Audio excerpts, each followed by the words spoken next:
बिस्मिल्लाहिर्रहमानिर्रहीम। अस्सलामु अलैकुम रहमतुल्लाहि व बरकातुहू। आज हम इस वीडियो में बात करेंगे कि फ़लस्तीनियों पर जुल्म क्यों हो रहा है और यहूदियों और ईसाइयों के दो हक़ाइक़ क्या हैं। आज फ़लस्तीनियों पर जो जुल्म किया जा रहा है, हमारे भाई बहनों को सरेआम कत्ल किया जा रहा है, इन बेचारों पर बम गिराए जा रहे हैं, फूल जैसे बच्चों को शहीद किया जा रहा है, मुसलमानों को मस्जिद अक्सा में नमाज पढ़ने नहीं दी जा रही है, तो अब सवाल ये उठता है कि इन फ़लस्तीनियों पर जुल्म करने वाले कौन लोग हैं। ये बात तो हम बाखूबी जानते हैं कि इन पर जुल्म करने वाले दो किस्म के लोग हैं। सबसे पहले यहूदी, उसके बाद ईसाई। अब यहूदियों और ईसाइयों के दो हक़ाइक़ हैं जो बहुत से लोग नहीं जानते। इन दो हकीकतों में से पहली हकीकत तो आम है जो हर मुसलमान जानता है, लेकिन दूसरी हकीकत के बारे में हर कोई नहीं जानता। अब वो दो हक़ाइक़ कौन से हैं? सबसे पहली हकीकत इन यहूदियों और ईसाइयों के बारे में ये है जो खुद कुरान ने बयान की है। ऐ ईमान वालों, यहूदी और ईसाइयों को अपना दोस्त कभी ना बनाओ, इसलिए कि यहूदी और ईसाई कभी भी मुसलमानों के दोस्त नहीं बन सकते। ये बात तो हर मुसलमान ने सुनी होगी, लेकिन इस जुमले पर आपने कभी गौर नहीं किया होगा। मैं आपको एक छोटी सी मिसाल से इस जुमले को समझाती हूँ कि यहूदी और ईसाई कभी भी मुसलमानों के दोस्त नहीं बन सकते। अगर खुदा न खास्ता वो किसी मुसलमान से दोस्ती भी कर लेते हैं तो वो अपना फ़ायदा और मकसद पूरा करने के लिए दोस्ती करेंगे, और जब उनका मकसद पूरा हो जाएगा तो फिर इसी मुसलमान को ये तबाह कर देंगे। जब पूरी दुनिया यहूदियों पर जुल्म कर रही थी और यहूदी दर बदर घूम रहे थे, कोई मुल्क इनको जगह देने के लिए तैयार नहीं था। यहाँ तक कि ईसाइयों ने भी यहूदियों को अपने मुल्क में जगह नहीं दी। तो ये लोग मुसलमानों के पास फ़लस्तीन में आए तो मुसलमानों ने इनके साथ हमदर्दी की, इनको अपने मुल्क में जगह दी। यहाँ तक कि तो कुछ मुसलमानों ने अपने घरों में भी जगह दे दी। कुछ अरसा गुजर गया, यहाँ यहूदी आबाद होना शुरू हो गए। अब यहूदियों ने एक ऐसी चाल चली कि मुसलमान आज तक पछता रहे हैं। उन्होंने क्या चाल चली? यहूदियों ने मस्जिद अक्सा के आसपास से जितनी भी ज़मीनें थीं उनको ख़रीदना शुरू कर दिया। अब हमारे जहनों में एक सवाल आएगा, क्या मुसलमानों को उस वक्त पता नहीं था कि ये मस्जिद अक्सा पर कब्ज़ा करना चाहते हैं? इन मुसलमानों को पता था कि ये लोग मस्जिद अक्सा पर कब्ज़ा करना चाहते हैं, लेकिन वो बात आपने सुनी होगी ना कि लालच बुरी बला है। यहूदियों ने क्या किया कि अगर एक ज़मीन 1 लाख रुपए की थी तो यहूदियों ने 2 लाख रुपए देकर वो ज़मीनें ख़रीद लीं। इसी तरह की लालच देकर यहूदियों ने ज़मीन ख़रीदना शुरू कर दी और फ़लस्तीन बेचारों ने इसी लालच में आकर अपनी ज़मीनें बेचना शुरू कर दी।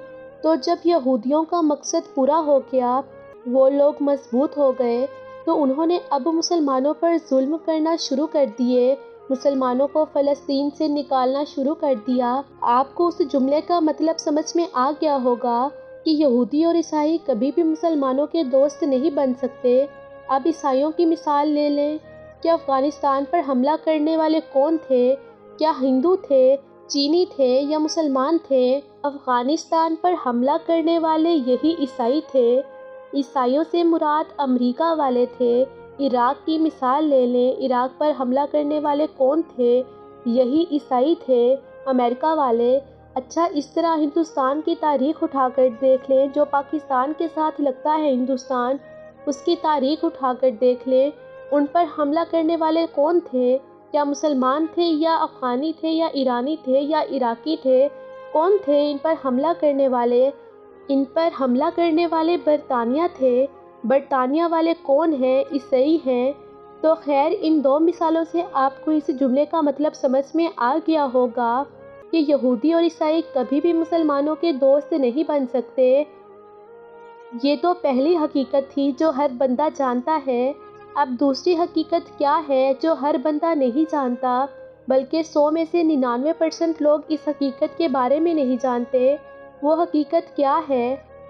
आप देखें ना, ये ईसाई और यहूदी ये आपस में इतनी नफ़रत करते हैं مذہب کے اعتبار سے بھی ایک دوسرے سے نفرت کرتے ہیں، عقیدے کے اعتبار سے بھی ایک دوسرے سے نفرت کرتے ہیں۔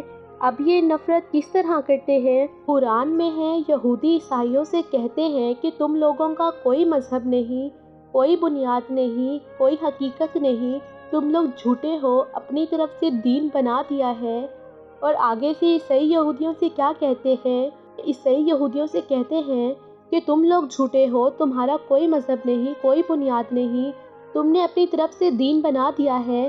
اب دیکھو، مذہب کے اعتبار سے بھی یہ ایک دوسرے سے نفرت کرتے ہیں، اور عقیدے میں بھی یہ لوگ ایک دوسرے سے اتنی نفرت کرتے ہیں۔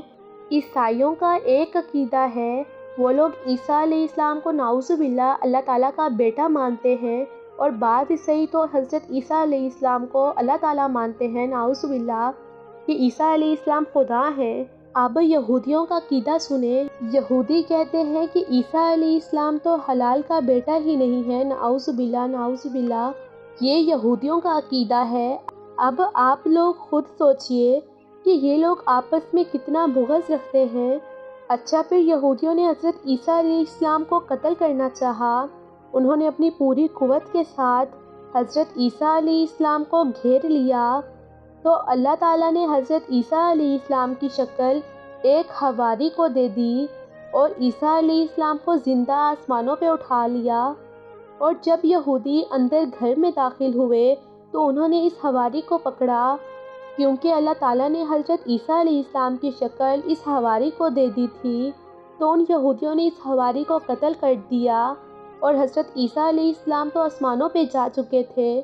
اب دیکھو نا، یہودیوں نے عیسیٰ علیہ السلام کو قتل کرنے کی کوشش تو کی نا، یعنی اتنی بڑی دشمنی کے بعد آج وہ ایک ہیں۔ عقیدے میں ایک دوسرے کے کتنے بڑے دشمن ہیں، مذہب کے اعتبار سے بھی ایک دوسرے کے کتنے بڑے دشمن ہیں، لیکن مسلمانوں کی دشمنی میں دونوں ایک ہیں۔ دعا کرتے ہیں کہ اللہ تعالیٰ فلسطینیوں کو کامیابی نصیب فرمائے، اللہ تعالیٰ فلسطینیوں پر اپنا رحم و کرم فرمائے، مسجد اقصیٰ کی حفاظت فرمائے۔ آپ سب بھی دعا کیجیے، ہو سکتا ہے کسی ایک کی دعا ان کے حق میں قبول ہو جائے۔ امید ہے آپ کو ویڈیو اچھی لگی ہوگی، لائک کریں، کامنٹ کریں، شیئر کریں، سبسکرائب کریں۔ شکریہ۔